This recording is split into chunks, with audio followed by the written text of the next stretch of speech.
கவலைப்படாத. நம்ம பசங்களா இருக்காங்கல்ல, ரொம்ப நல்லவங்க. உன்கிட்ட மரியாதை நடந்துப்பாங்க, சரியா?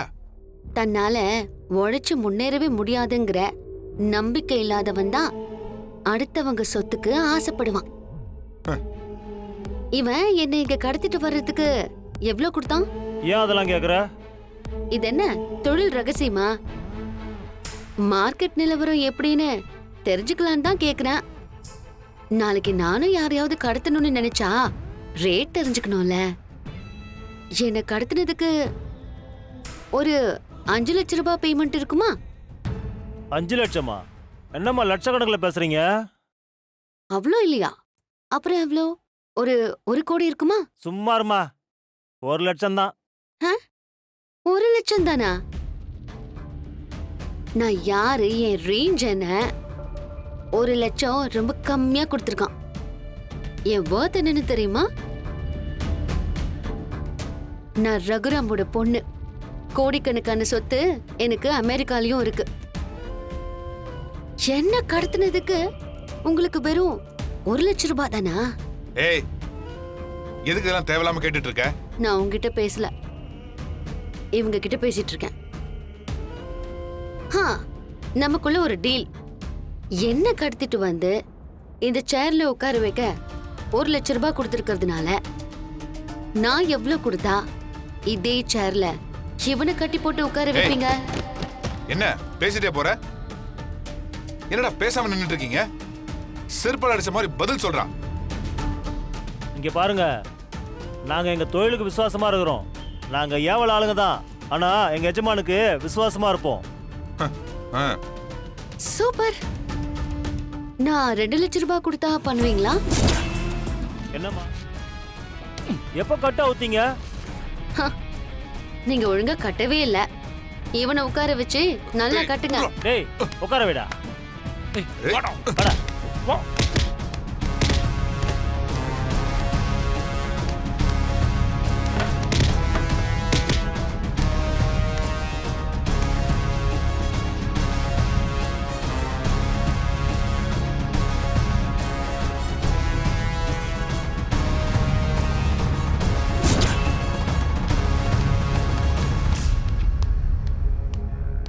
ஏய் ஜீவா, உனக்கு விசுவாசத்துக்கு வேலை பார்க்கறவங்களுக்கும் பணத்துக்கு வேலை பார்க்கறவங்களுக்கும் வித்தியாசம் தெரியல.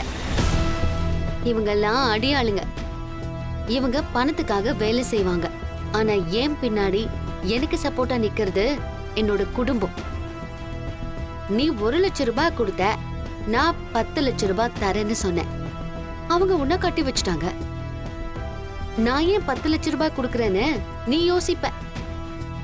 எனக்கு பின்னாடி நிக்கிறது என் குடும்பம்.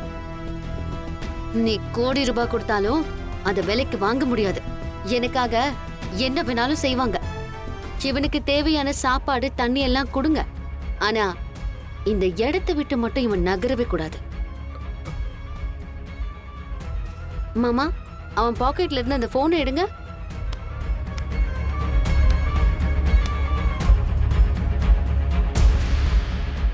போனை சுவிட்ச் ஆஃப் பண்ணிட்டா இவன் இருக்கிற இடத்த கண்டுபிடிக்க முடியாதுல்ல? இல்ல சுவிட்ச் ஆஃப் பண்ணாலும் ஒரு போன் எங்க இருக்குங்கிறத கண்டுபிடிக்க முடியும். அதனால என்ன பண்றோம், போனை நம்மளே பாக்கெட்ல வச்சு எடுத்துட்டு போயிருவோம். அதுவும் சரிதான். பஞ்சாயத்து முடியற வரைக்கும் எச்சரிக்கையா இருக்கணும். எனக்கு கொஞ்சம் தண்ணி கிடைக்குமா? அங்க அங்க இருக்கு பாருங்க. டேய், உனக்கு தண்ணி அப்படிலாம் கொடுக்க முடியாது. டேய் கதிரு, அதை எடுத்துட்டு வாடா. ஏங்க? டேய் இருடா, எல்லாத்துக்கும் ஒரு வழி வச்சிருக்கோம்டா. அடிக்காதீங்க. ஏய் கம்முனுடா, என்னடா சவுண்ட் விட்டுட்டு இருக்க?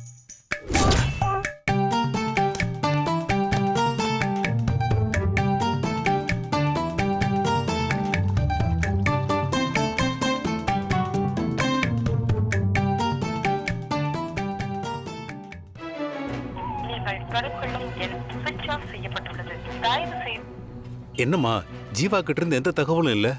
கடைசியா மாயாவை பார்த்துட்டேன். தனியா தான் வரா, கடத்துறேன்னு சொன்னான். இப்ப பார்த்தா தகவலே இல்ல. கால் பண்ண சுவிட்ச் ஆஃப்னு வருது. என்னாச்சுன்னு தெரியலையேன்னு. சரிம்மா, நீ கவலைப்படாம வீட்டுக்கு போ. நான் அவன் எங்க இருக்கேன் என்ன ஏதுன்னு விவரம் தெரிஞ்சுட்டு வர்றேன். சரியா? சரி வர்றேன்.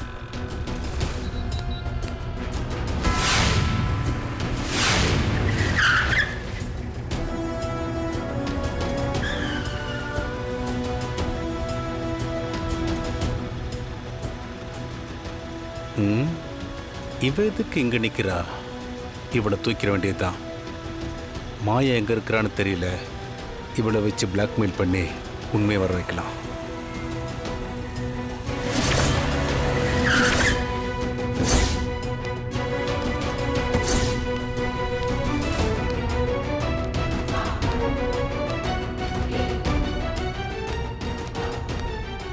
மாயா எங்க?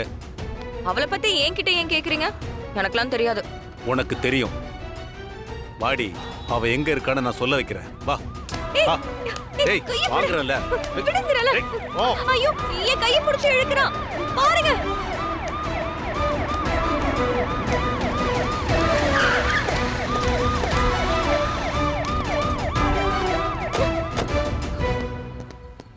என்னாச்சு?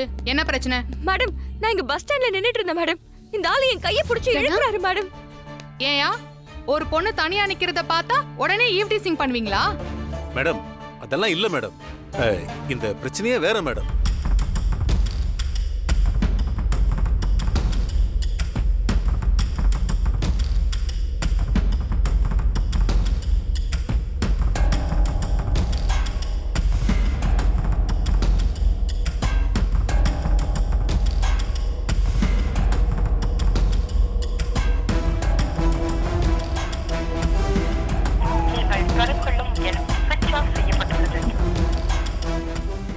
என்னது அண்ணன் நம்பர் சுவிட்ச் ஆஃப்னு வருது? எப்பவும் இந்த மாதிரி இருக்காதே. பாசுக்கு கால் பண்ணலாம்.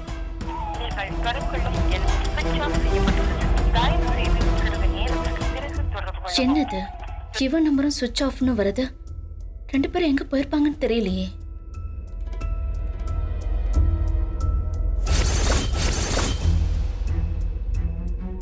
புவனேஸ்வரி,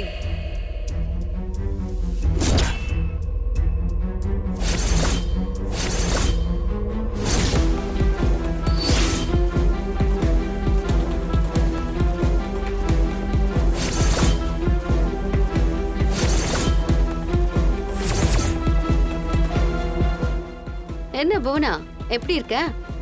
எப்படி இருக்க முடியுமாயா? அண்ணன் நம்பரும் ஸ்விட்ச் ஆஃப், புதுசா வந்த ஜீவாவோட நம்பரும் ஸ்விட்ச் ஆஃப். அப்புறம் எப்படி மாயா நம்ம புவன மேடத்தால நிம்மதியா இருக்க முடியும்? ஏ மாயா, அப்போ நீதான் அவங்க ரெண்டு பேரும் ஏதோ பண்ணிருக்க. ஆமா, நான் தான் பண்ணேன். எங்க பெரியப்பாவுக்கு எதிரா பஞ்சாயத்துல பிராது கொடுத்து அவர் மேல இப்படி அபாண்டமா பழிய போட பாப்ப. அத பார்த்துட்டு நான் சும்மா இருப்பேனா? ஏய், ஹலோ ஹலோ, இதுக்கே இப்படியா? இன்னும் நீங்க பார்க்க வேண்டியது எவ்வளவோ இருக்கு.